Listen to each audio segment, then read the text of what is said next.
இந்த விஜயை விட அறிவுடைய இயக்கம் திமுக, விஜயை விட கொள்கையுடைய இயக்கம் திமுக, விஜயை விட இன நலன்களின் மீது பற்றுள்ள இயக்கமாக அண்ணா ஆக்கி வைத்த இயக்கத்தின் மீதமிச்சம் அங்கே இருக்கிறது. அந்த மாதிரி மனிதர்கள் இந்த கட்சியை நடத்தட்டும். நான் ஐ resign my post, I take rest. நான் தான் இப்போ கூர்க்குக்கு போய் கண்டுபிடிச்சி வச்சுருக்கேன். அங்கே போய் சௌகரியமாக நான் இருக்கேன். கூர்க்கில் போய் நீங்கள் நடத்துங்க அப்படி இல்லை சொல்லணும்.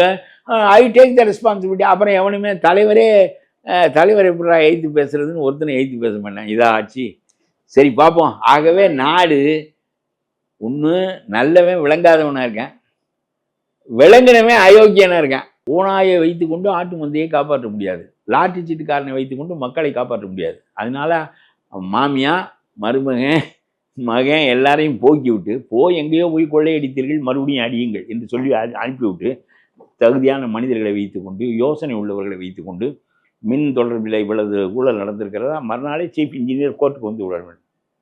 இது மாதிரி நீ ஆள்வதை நான் வரவேற்கிறேன். இந்த புரட்சி நாடு நினைக்காத புரட்சி நடந்து விட்டது, இதை கெடுத்து விடாதீர்கள்.